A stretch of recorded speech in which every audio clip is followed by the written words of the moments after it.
Conflict between Russia and Ukraine has changed the global economy in less than a week. While economists are trying to gauge the impact of this crisis, the effect can already be felt across the world in different ways. So in this episode, we will learn about how the war is affecting different parts of the world and what its long-term economic impact might look like. Let's start. Before we dwell deeper into the regional economic impact, it's important to understand the implications of the war at a global scale. The conflict between Russia and Ukraine has affected the global economy via three main channels: financial sanctions, commodity pricing, and supply chain disruptions. The financial sanctions are probably the most well-known impact. The US and EU have imposed tough sanctions on Russia. These sanctions will prevent the central bank of Russia from accessing about half of the $600 billion that it holds in foreign exchange reserves, by blocking its ability to convert assets held in the US dollars and euros into their local currency, ruble. While this obviously impacts Russia, it also has an impact on the global financial system, as the world's strongest currency, the US dollar, is circulating less amongst the foreign trade circles and is available in surplus, which in the long run can lower its value. Now, given Russia is rich in natural gas, minerals, and oil, the above-mentioned sanctions will lead to an increase in the price of these three commodities.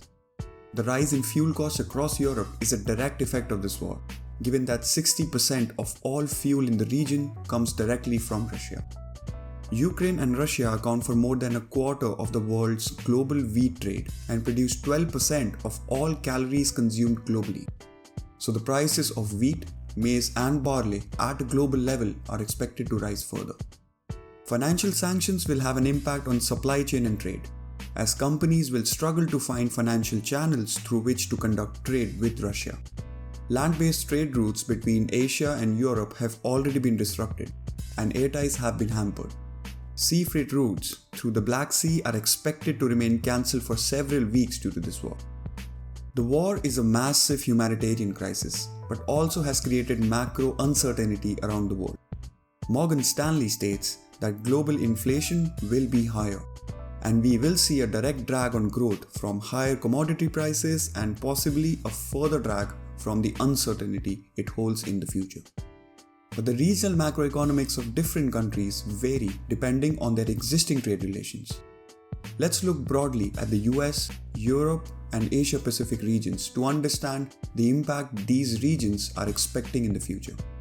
Inflation was already a concern even before the conflict rose in the US, which drove up energy and other commodity prices. A big reason the US is probably not the most directly affected is because they produce most of their own crude oil and petroleum products, and imports of oil have been at their lowest, which has reduced their dependency on large oil producers like Russia. Most financial institutions are estimating a GDP growth of about 4.5% in the US, which is not massively different from what it was before the crisis. Asia as a region is better positioned but is still exposed to economic turbulence.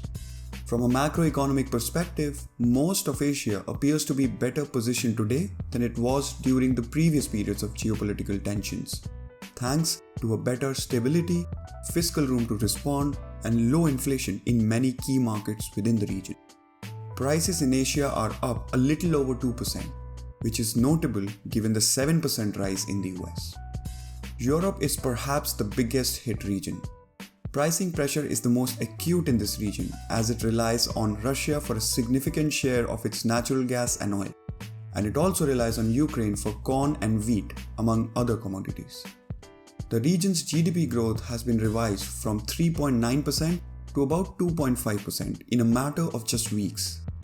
Inflation in this region is expected to rise to 5% in 2022, an increase from a 3% estimate at the start of the year.